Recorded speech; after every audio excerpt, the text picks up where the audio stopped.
Atray. Welcome to the Good Vibe Show, and today we have a very special guest, Professor N.T. Rao, who's been the teacher. He's my teacher from NIT Kurukshetra Regional Engineering College, RECK, it was known as earlier. And though he never taught me because he's not that senior to me, he was there definitely, and he's from civil engineering. I'm from electronics engineering. Now he's a national highways expert, and he's a traveler. He's been a vice-chancellor. He's a cricket buff, and very glad to have you here, sir. Thank you very much, Vivek. Very happy to be with you. Thank you so much. And first we'll start, sir, by talking about the fact you're from Nellore, you're from Andhra Pradesh. How did you become this Professor N.T. Rao that you are today? Yeah, yes, I'm from Nellore. Small town, not even Nellore. Nellore is a district, small town in the state of Andhra Pradesh. Education brought me. I had my graduation in Karnataka. Then I moved to Goa College of Engineering. That was my first job. That time it was a union territory. Of course, now it's an NIT again. It became a state and then NIT. So I thought. To teach better, I need to go to a bigger institution. So that made me to come to Kurukshetra, REC Kurukshetra. I still remember the interview. Mr. Bansilal was the chief minister. And you were not in the interview, hopefully. He was definitely not. And I was told that it was his right-hand man, Mr. Mishra. He was Mr. S.K. Mishra, very famous man. Very famous man. He was there. And he asked me a question. Mr. Rao, you're from South India. Will you come to Kurukshetra in North India? Then I said, sir, presently I'm in Goa. I came to attend this interview in Kurukshetra. And my father is in Patna, which is in Bihar. Goa and Patna are about 2,000 kilometers away. And while coming here, I called my father. He said he was transferred from Patna to Chennai. So I'll be in Kurukshetra. My father will be in Chennai. We'll maintain 2,000 kilometers distance. And I said, sir, for me, whether Bihar or Goa or Tamil Nadu or Haryana, for me it's India. I think that clinched me. Of course, otherwise I was already a master's degree holder. Then there were that time, that panel, not that many. Right. So while I was in Kurukshetra, REC, it opened because it opened the world to me. Yeah. I use the word world because we had students from every part of the world. Every part of India, not the world. And these people went on to become someone in life, like Vivek becomes IAS, and of course you have a Minister of Electronics, Government of India, he's an IAS, or so many IAS officers, IPS officers, entrepreneurs. I would talk about Shailesh Rao, who is now CEOs and politicians and ministers. The present Delhi government has a minister, and so happy that Shaukin, when I was in Delhi last time, he came and visited me in my hotel and touched my feet. They are all your students. They were all my students, but this is what REC is the one. I was in Assam last week on a consultancy job. There, I think REC students there's so many of them, including Pollution Control Board Secretary or Superintendent Engineers, and so many of them. Tell me, what is this flavor of RECK? What is that one identification of REC Kurukshetra? That's a very difficult question for me to answer because I like everything about RECK. The fact anyone mentions I'm from REC, they're all watching. Yeah, that gives me goosebumps. So much so that I was Dean of Engineering at Narsee, Monjee, Mumbai, and my board of studies members were from RECK. My convocation speakers were from RECK. My external experts were from RECK, and many people did not know because all these people were achievers themselves. My TEDx speakers were from RECK. So coming to the point, right from the beginning, I developed some kind of love towards RECK and my students that stayed. And if you seriously ask me what's one point, maybe I'll have to go take a lighter vein. That was REC those days, Regional Engineering College. Some students used to call it's not Rajma, it's a Rajma eating center. Probably all my veins, Rajma is flowing. So you put the pulse on the finger on the pulse, which is the pulses of Rajmas. Oh yeah, so that's very nicely put. Okay, if any of our record feels bad, no, it's not. No, Put in a lighter Nobody's feeling bad. Everybody is happy. The students are the ones from whom I learned a lot. Because while teaching, I developed a particular philosophy, and I maintained that all through the years. And I saw myself as a friend. You should do more things. I mean, you can achieve more with your smiles than your frowns. No, you are like that. I'm interrupting. You have been more of a friend to your students, Yes. even today, as an alumnus of REC, and you being a professor from there. You have connected me to more alumni from REC than anyone else, and you are so much in touch with them as a friend. So how did you become this very unique kind of professor? I mean, what is that uniqueness that you brought in? And let's bring the flavor of REC also, because a lot of our friends from REC will be watching this podcast. Yeah. One thing I would like to say, and I practice it even today in this particular, this semester also. When I take a class, first few classes, I would be asking the students their names, and then try to get some personal information.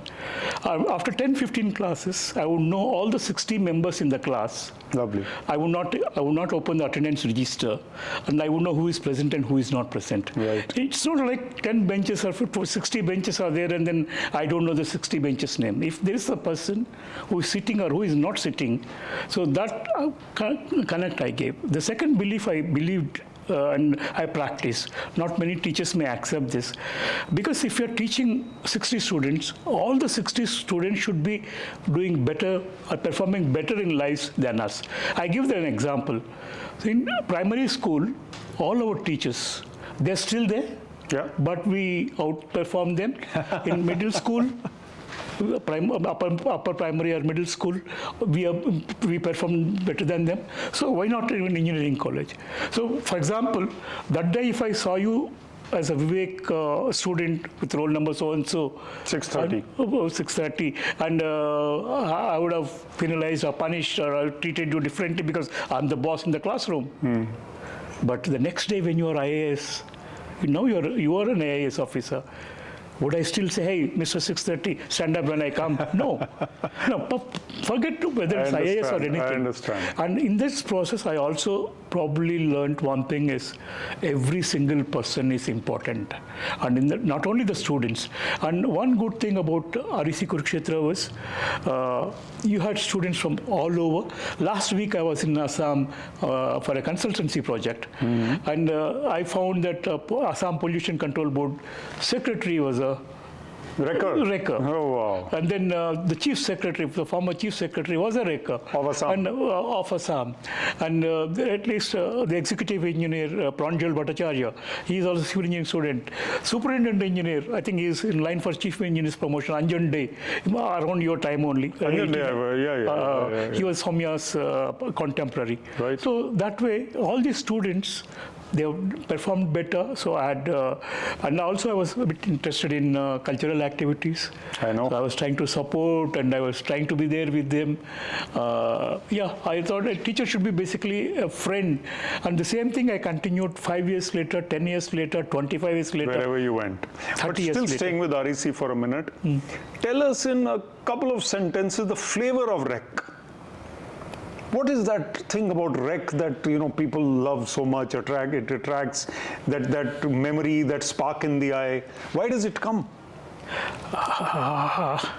I'll be very honest if I say I can't immediately think of. You can't put one particular reason. Finger on the pulse, right? Probably anything and probably when somebody says I'm from RECK, I think I get goosebumps and I try to connect. It's so much that because I was there for 15 to 18 years, and when I was going to different cities in the world, like I went to US quite a few number of times, officially work. And then whichever city I used to go, I used to find out. And then probably any student would know 3 years his senior, his batchmates, and 3 years junior. At the best, he would know 7 batches. Right. But I was there for 20 years, so I was trying to bring. You couldn't graduate from the college we all graduated, so you were still there. I'm not Just like Dennis the Menace says, like you said in the beginning, my teacher is still in class 2 and I have reached class 5. Exactly. That's nice. Now, answering your question, no, I can't say one particular reason. Probably. maybe in a lighter vein, some of my South Indian friends used to say, it's not regional engineering college, it's Rajma eating center. And probably the amount of Rajma in my veins. I Probably. think now you put the pulse. Pulse is Rajma. Okay, you were moved on to Botswana after that. Yeah.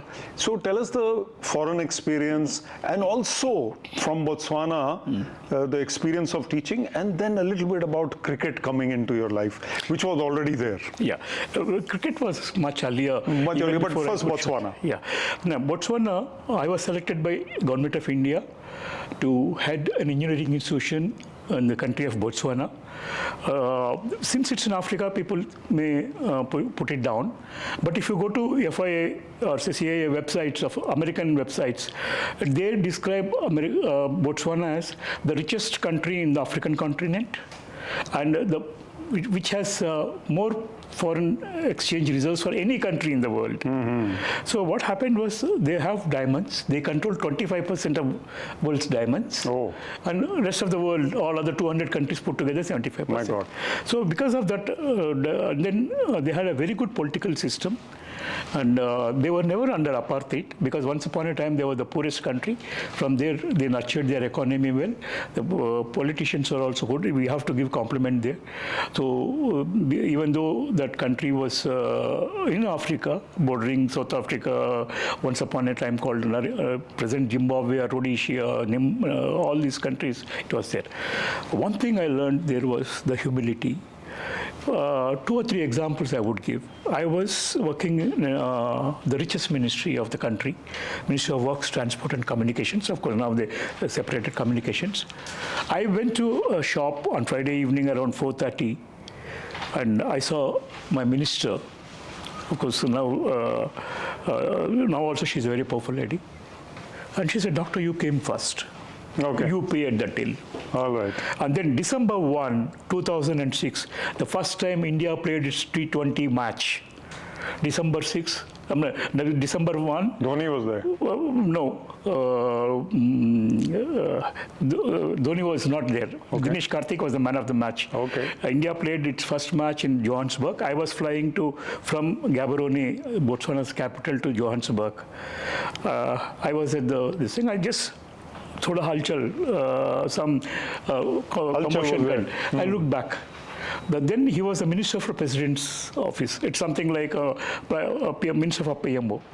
He is the president of that country today. Oh, I see. I said, "Sir," because obviously he's number 1, number 2, number 3 politician in the country. Yeah. President, vice president, and number 3 politician in those days. Right. 2006. But today he's the president. He's number 1 man. He said, "Doctor, you are in the queue first. You go first. You go first." So that's when I learned nobody is important. I saw country's finance minister standing in the queue in the ATM and drawing his salary on the last Friday of a month. That's when we used to get the salary. That's wonderful. That's one thing. The second thing I liked on the professional front, the country had goals. I mean, I was a part of the vision document preparation committee. I think if I look back and you ask me one of the big achievements, I would say to prepare a vision document for a country, it was not a small thing. That too, being an expatriate officer. Yeah. I'm a foreigner preparing a vision document for a foreign country. Yeah. And they had a vision like country would stand on 7 pillars: a prosperous nation, a healthy nation, a just nation, a well-educated nation. So the principal secretary to the president will sign that document that I'll deliver you this. And then he comes back. So for the infrastructure, secretary to infrastructure roads, he would sign that I will deliver you this much road length. I will tell It's you. like a citizens charter, which we also tried to adopt in some states in India. That way, every single person is owning up something to deliver to the higher ups. And you may say that I was in an educational institution. You may say, what will boarding master, that's we call it hostel warden, or say people, cooks, or say mess workers, what would they? Of course, teachers, we can say number of people passing and number of students failing, that pass percentage and all that we can have. Even they also had a target, number of complaints, number of leaves they have taken, or say, so they had certain parameters. So you had certain goal to achieve all the time. Right. One small example I'll give. I was telling my boss, sir, one of my boarding masters is not performing well. He just saw, okay, doctor, you said you achieved all your targets. Yeah. But you said your boarding master did not touch. So did you not fail as a supervisor to get full work from him? Right. That's the time I learned you have to take everybody on board. But this is very interesting. But since in the interest of time, your career moved on to specialization in national highways. Yeah. And what is it that has changed about the way in which we deal with national highways? Let's be a little bit technical. Where are national highways today compared to before, and where are they going? Yeah. Yes. The Minister for Road Transport and Highways, I think, is one of the best performing ministers in the present government, or say even the previous government. But I would also appreciate, I would not discount any this thing, okay, corruption and all, let's take that away. When we became independent, or say maybe when our priorities were different, that time, connectivity was a problem. Get all the rural villages, because if somebody was not well, taking them to hospital, or somebody wants to go to a school, so to cross Nala, we heard about Lal Bahadur Shastri, our Prime Minister, but to swim the river and then go to school. So we had so many stores. So from that time, if today we talk about expressways, we talk about traveling between Bombay and Delhi, accessibility. It's mobility. Mobility. First it was connectivity, then the priority became accessibility, now it's mobility. So people saying that all the achievement has been done, so today we have a highest road length, or say, and one more thing, not many people would not know. I would like to take this opportunity. The biggest achievement was the rural road sector, Vivek. Yes.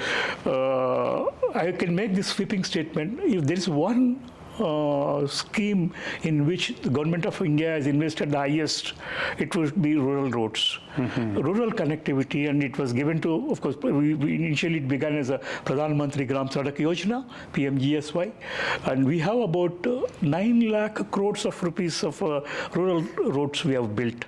So people are coming into, I'll again give another major project that I've done for Asian Development Bank. Yeah. So that was a time when left-wing extremism. Government of India doesn't call it as terrorist activity or extremist activity. They call it as a left-wing extremism. To even reduce that problem, one was to bring the people into the mainstream. So the roads have to be there. Roads were important. So that way, the present-day road network, again I'll take Gadkari's statement, that come 2027, our roads will be as good as American roads. Super. And then one major, previously, anybody, so at the end of the day, you need to record, you need to upload the data. Now he doesn't accept that it has to be through drone photographs. You can't mask. Previously, people used to do numbers, and then so quality will improve, and monitoring is improving. And he has purged all negative things. Minister, right. And is very proactive. India made such a huge progress. However, having said that, this one area where we are not doing well, that's about road safety. Yeah. And I'm a Government of India accredited road safety engineer. Very important to save lives. I mean, we're losing lives. Yeah. One statistics, Vivek. 1942 to 1948, 6 years, world was divided into two. World War II, the only job was kill each other. And one Hiroshima, Nagasaki, one single day, 70,000 and 70,000, 8 years you fought. Right. Yet, they could not kill, or Hitler had in all the camps, he killed all the Jews. Could not kill as many people. As many as the drivers are killing on the roads today. That's terrible. At the best, casualties was 2 million. Today, there are 10 million people dying, out of which 100,000 people are dying on Indian roads. India, unfortunately, has been ranked number 1 in I know, deaths. I was in transport for a while, and 5,000 people in Haryana, 5,000 in Punjab roughly lose their lives every year. Yeah. There are so many black spots, as we call them, where blind turns are there, and then the traffic.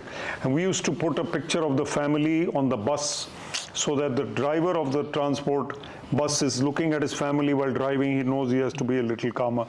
But this is a longer subject. Let us just hope that we improve on road safety.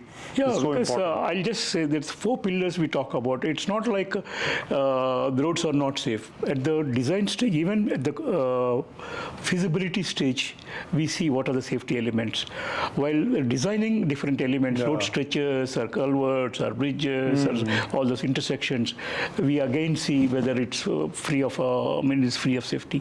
At the design stage, at the pre-construction stage, at the construction stage, at even before opening the road to the public, there also we audit, and at every stage we audit, but still we are not able to do this menace anyway. Anyway, sir, we are on the Good Vibes show, and the best vibes that you and I share are cricket vibes. Yep. And when I mentioned the word cricket a little while ago, your eyes lit up. Now we go back to that. Botswana. Who sat next to you on the flight while you were there in those years? Who was that famous person? Okay, I would like to tell you, when I boarded off the flight, the same flight, there's another famous current day cricketer. I said, you know who is? I'm talking about, okay, he's an international, he's a big name in Indian cricket now. He's KSCA secretary. Karnataka State Cricket Association secretary. That was Brijesh Patel. Yes. I said, you don't know Brijesh Patel? He's the one who hit the winning runs in 1976. West Indies, Port of Spain. 400 runs. Yeah. So how will you not know Brijesh Patel? So that is a famous person. And then Dhoni. Yeah, that's my Dhoni experience, sir. I have to tell this. We were collecting the baggages. I was in the same flight from Johannesburg to Bombay, South African Airways flight, 2005. September 8th to 9 or something. We were collecting the baggages. I saw 5 people. Dhoni was very easily recognizable because he was having long locks. And these were 5 players who were there in Zimbabwe playing Zimbabwe one-day matches, and they were returning. There was a time when Greg Chappell was a coach and Saurav Ganguly was the captain of Indian team. So I told Dhoni, Dhoni, Y. Venugopal Rao, J.P. Yadav, Suresh Raina, R.P. Singh. These 5 people were not considered as test match experts, but they were returning. Okay. I told Dhoni, Dhoni साहब आप बहुत अच्छा खेल रहे हो, ऐसे खेलते रहोगे बहुत जल्द टेस्ट मैचेस में आ जाओगे. क्या बात है. This was in September, and come December, he was playing a test match. And the best part is that man, that boy, whoever that was 24, 25. He was humble. And so humble, he touched my feet and said, "Sir, आप कैसे बड़ों की आशीर्वाद हो, हम जरूर test matches में आएंगे." Sir, I got so floored. Every cricketer will be seeing thousands of people saying so many things. He doesn't have to do that. And this is admirable. Humble Truly act of Dhoni. Go back to 1969, your first test match, Madras. Brief memories. Brief memories, I would say, I still remember Australian playing 11 to this minute. That gives me I know it as much as I know the 2 stable. Jaldi se bol dijiye, who was there? Okay, Keith Stackpole, Bill Lowry, Ian Chappell, Doug Walters, Paul Sheehan, Ian Redpath, Brian Tabor, Graham McKenzie, Ashley Mallett, or Connolly. One more fast bowler. See, viewers, look at him. Anyway, they are all clapping. Now come to what happened in the test match. Okay, I distinctly remember Australia were 24 for 6. And then Redpath hit a ball, this thing. It was a skyer. Had Wadekar caught that, it would have been 24. They would have been 24-7. And Mohinder Ramanathan, in his debut as a fast bowler, he took 2 wickets. First 2 wickets. Okay. Keith Stackpole and Ian Chappell. Fast bowler, no, sir. Abhi Bumrah ko somebody called him medium pacer. He said, "Abhi, I am a fast bowler." Now Mohinder Ramanathan, you have to call medium pacer. You can't say fast bowler. Because Gavaskar was other fast bowler for us. No, please. Gavaskar and Solkar. New ball bowler, not fast bowler. Anyway, so he had 2 wickets. Prasanna was bowling fantastic. So anyway, we lost from that position. So that's what I remember. Then I saw one of the greatest innings played by any Indian in any test match. Vishwanath's 97 not out against West Indies. But again, when the team was... For your information, Mr. Vishwanath has been on the Good Vibe show. on this show. Ooh, and I asked him about this, and now you are there talking about him. Oh, great. And I was very happy, and I should thank you. When I was in Bangalore, we met J.R. Vishwanath, and I still have that picture with me. Yeah, we met him. But sir, tell us this experience of being part of glorious cricket, with many of our friends are watching. This group, what has it given you in the last 5 years, let's say? What do I say, Vivek? This is probably, I would say, I am not in many groups, honestly. Though people think that I talk a lot and I'm totally outspoken and outgoing. Nobody thinks. You only think. No, probably. You think that people think, but people don't think. But whatever, the best, I think, glorious cricket brought the best up on me. And I don't hide this thing. When I want to express, I express so strongly. I know all of you were against me when I said before Perth Test, Virat Kohli was an Indian not performing. He's an Indian team member, not an Indian player. I have been telling this. But now he's done something. I'm let him score well in this match, and then I would say, because he had a responsibility, he failed. Yeah. So I knew so many favorites are there. No, I think you are the life of that group, and many of us have been over the last 5 years. Dr. Bali, we have Ravi, we have others. But some of us, we keep it alive. Amit Pandey has been the hardworking person. And there's so many in that group. We have people like Mr. Ghavri, we have people like Mr. Lokpali, Raja Raman, Mr. R. Mohan. I mean, people share various things, and then we have Brijender ji, Shahin ji. So we have lots of people of different, and then we have Samir Goel, Manish, so lots of people whom I can name, and those who I have not named, please bear with me, bear with us. But this love for cricket, how does it help you in life?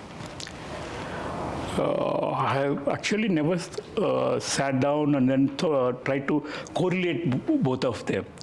That how cricket has helped me in life. Probably I would put it this way. Maybe I'm thinking a lot. I love cricket. When I'm really happy when watching cricket, and probably that being happy, I think that's rubbed on me. Yeah. I always try to be happy, seriously, and at home also they have a problem. How can you be smiling and laughing when such a big problem is facing us? Because cricket should help you to handle the problems of life. You could say. Probably, because in cricket also things go up and down. No, ultimately, I mean the ups and downs are part of life also. Probably cricket taught me how to be happy. Probably that's what. Maybe the highways have become smooth without bumps anymore, but life is still like that.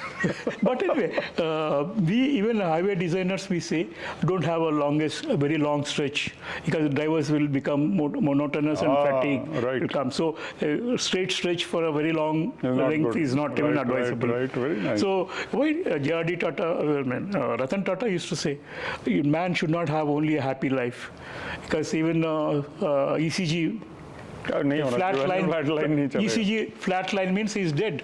You have to have ups and downs. Life has to have ups and downs. I've seen your interest in areas other than sports, cricket, highways. You have wide interests. How have you become so knowledgeable about so many fields? And this is a learning for our youth also. Probably I was growing up, I'm from a small place. I'm from rural India. Small place. That was a time, the only thing I knew was read. So much so, in those days, we used to, whenever we were bringing anything, dal, sabji or anything, it used to have a paper wrapping. So I don't know what you call it. This thing. So so even that paper I used to see. Fruit and all used to come in. Everything used to be in paper. Used to read that newspaper. If there is any printed matter, I used to read. I was from Kurukshetra. To come to my hometown, I only train that was available for in those days was a GT Express. So from Kurukshetra, I used to come to Delhi. From Delhi, I need to catch. So Delhi, I used to buy one Higginbotham's or say a Wheeler, one book. I used to complete it at Bhopal railway station. Bhopal used to come at 6 a.m. I used to complete the I used to give that book at 50% price, take another book, and by the time I reach home. This is something to learn. So I used to read. You could get a 50% off on the next book because you were giving it back, huh? I'm giving it back. Higginsbotham or something at the railway station. I did it for nearly 10-15 years. That's how much I was reading. It's something to learn from, I'm sorry to say this, but from your generation. It's something to learn. Question for Vic was, how do you have so much in so many domains? So once upon a time, I was a very big reader. I'm specifically using the time once upon a time. So when Kurukshetra to come to my hometown, not all the fast trains were stopping. Only GT Express used to stop. I used to come to Delhi, and while waiting for a train, I used to buy a book at A.G. Wheeler's. Wheeler's was in Delhi platform. I used to complete one book, complete whole night. By 6 a.m., we reached Bhopal. Bhopal, they had a Wheeler. I used to return this book, and at 50% price, I was buying another book. And from Bhopal, by the time I reached home, I used to complete. So amazing. I didn't know this 50% off, This is quite amazing. Look at how keen you were. Yeah. So that's why your knowledge expanded. I was telling, on those days, anything that was printable, I was reading. So that's the kind of a passion I had for reading. I think life is about the accumulation of experiences and knowledge. It's not, you don't become something, we are not machines. So we have accumulated all this, and that is what you have. So that cheerfulness also, that attitude. So talk about your attitude to life. I mean, we did talk about it briefly. What is your attitude to life today? Attitude to life today, I don't think I changed much. Probably, I mellowed down a bit on the way I used to react earlier. That's one thing life is. Mr. Rao has something to say about it. Sorry? She has any opinions on this mellow down, and I mean, how is the family doing? What is their viewpoint of Professor Rao now? I don't know whether she'll accept them, but she would have seen. But one thing, I already said this in another televised interview, but this moment also I should take. And I should express that if she was not there, I am not what I am. Seriously, I'm telling you. I tell you, there was one life-threatening road accident involving all of us in Botswana. We were being airlifted by a medical ambulance, and then it was a very, very bad situation. And in fact, from the accident site, messages went that I was no more. That's the level. That's the time when my wife told me in my ears, don't think for a moment what happened. Think that we are all together in one piece. Of course, we were bleeding, the fractures and all, but we were in one piece. And you are right to tell the tale. All of you are, yes, this was in 2002. Now, October 31st. So there is a divine power which is looking after much of us, which we think that we are in control of everything. But that destiny, how much do you believe in destiny? I do believe a lot. I mean, it's been there, we're just playing it. The reason I was bringing my wife here is because, seriously, she taught me how to stay grounded. Once upon a time, I was thinking I was something was smart, handsome, not handsome, but no, definitely handsome. But I was thinking I was that, I was this. But I am a normal man. I'm as normal. Even in any case, sir, it's always good to talk nicely about madam on the camera because this is forever. But I know you mean it from the heart. Yes. I know that. Now, sir, lastly, what still gives you that joy, that happiness, that high? What is it that you're looking forward to? Probably, I'll sum it up like this. I'm a contented man. I'm a happy man. I'm happy that God has given me more than what I wanted or what I never. Tell me 20-25 years ago somebody said you will become a Vice-Chancellor of a university in India, I would say no way. Not only about being Vice-Chancellor, the positions I have achieved, and then the love I receive from my students is one thing. I'm always indebted to my students. I try to stay happy because whatever I have, I'm happy. Probably I'm having my coffee. I'm happy with my coffee. So next moment we'll see. So, sir, you are absolutely a very inspiring individual, and I'm very delighted to the very fact that you are on this show means you have accomplished something. thank you very much. Thank you very much. And I'm sure the viewers enjoyed it. And it's great talking to you. It was as if we are sitting one to one. Yeah. Thank you so much. Thank you so much. Thank you so much.